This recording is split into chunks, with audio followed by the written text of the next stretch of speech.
everybody! So this week's episode of Teen Wolf was insane. Let's talk about episode 17 of season 5, A Credible Threat. The episode starts off with Parrish asleep and having given instructions to Argent, Scott, and his pack.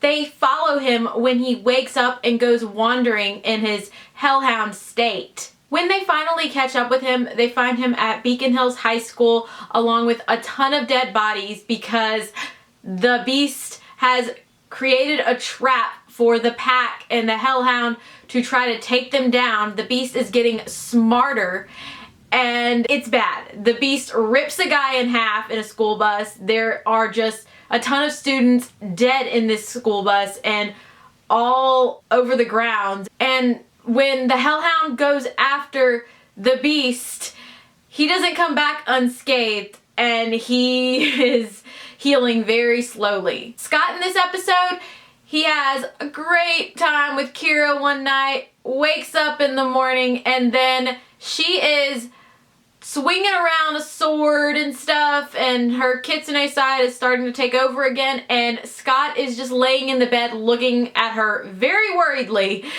like, I got her out away from skinwalkers, but I really don't know how to help her get control of this. So this really needs to get fixed soon, because how is she gonna help out the pack if she can't even control herself? Styles in this episode is really funny. We get a lot of cute, funny scenes with him, especially when they arrive after following the hellhound to the high school and Liam slams the Jeep door and he just looks at Liam and he's like, I want to punch you in the face. Well, he's thinking it. You can see it clearly on his face. He wants so badly to punch Liam in the face. After things go south at the high school, the day after, we see Scott, Liam, Lydia, Styles. They're all talking about how to catch this beast, how to find this beast, and it's really funny because Styles is like, well, we have a partial bloody size 10 shoe print.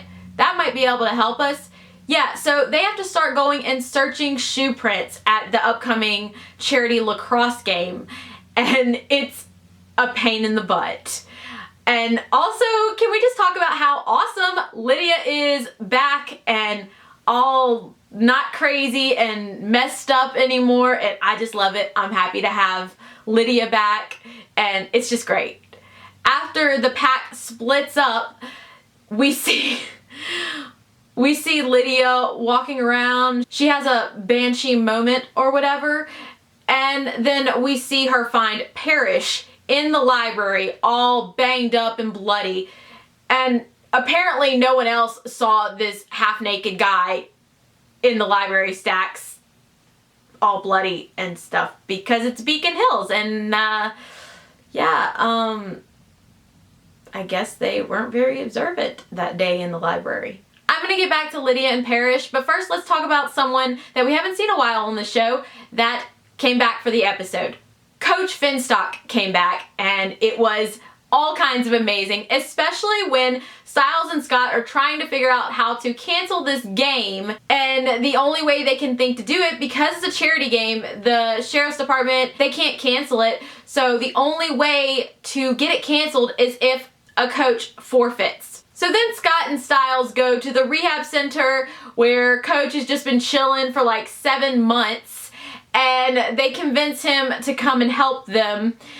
And Coach does not even do what they say when they get him out. He's like, I've never forfeited a game. And yeah, it was an oh shit moment.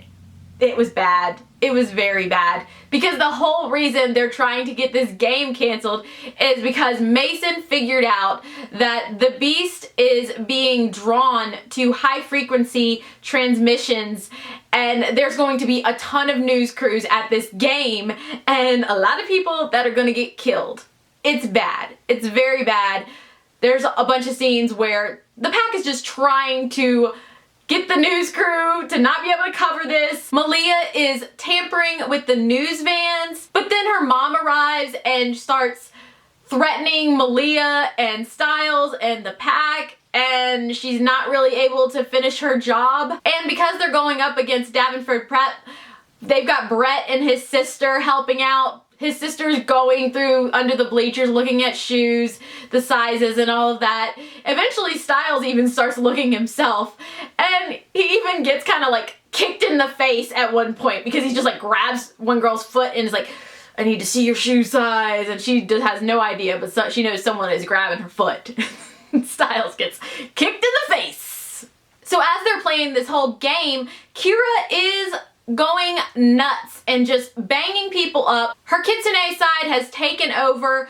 Scott has to get Brett to get her benched for the rest of the game, and when she gets benched, she goes off into the high school and the locker room and stuff, and then Brett's sister goes after her to try and knock some sense into her, but it's not going too well. It looks like Kira is going to kill Brett's sister until Scott arrives, and somehow he's able to get Kira out of that state, and she's like, what did I do? And it's crazy. Another great thing that happens in this episode is that we see Hayden decide to join Scott's pack, and it just makes Liam so happy, and it also helps improve his performance in the game. And things start looking all warm and fuzzy for him until the end of the episode. So let's get back to that later on, because I lost my mind at the end of the episode when Liam did what he did. Now, back to Lydia and Parrish. In this episode, Parrish is trying to find out how to be in control of his hellhound side, and the only thing that Lydia can think of to do is to bring him to the Argents. And the Argents come up with this grand idea to put him in some kind of refrigerator contraption thing that basically freezes his body, and that somehow helps him to confront the hellhound side of him, and Lydia to confront that side of him and find out how he came to be and how Parrish came to be in Beacon Hills. Basically what we find out is that when Scott, Styles, and Allison died briefly to bring the Nemeton back to life, that was when Parrish essentially died in Afghanistan, and the Hellhound Cerberus was awoken in him and drawn to Beacon Hills. At the end of this ordeal and Lydia speaking to the Hellhound, somehow Parrish has taken control again, or been given control again, and he tells Lydia that he knows what he has to do and that he has to leave.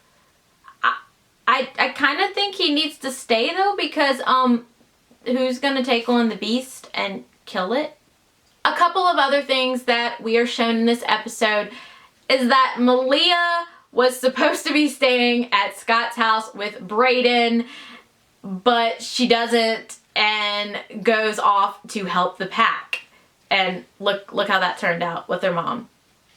Another thing that we're shown a lot in this episode are some really good scenes between Mason and Corey, and how Mason is trying to convince Corey not to run off to fend for himself, and he gets Corey to help him search the Davenport Prep bus for size 10 shoes. It's great. Alright, so let's talk about the one scene that had me screaming. It freaked me the hell out, and I just don't know what Liam was thinking.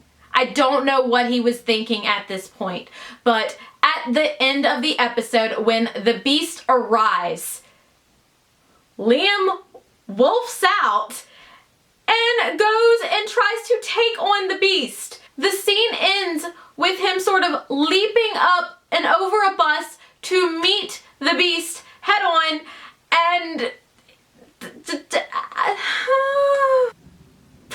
you guys, I'm really freaked out for Liam right now, and he better not die because he's adorable, and don't hurt Liam, please don't hurt Liam. I am just really scared for him at this point.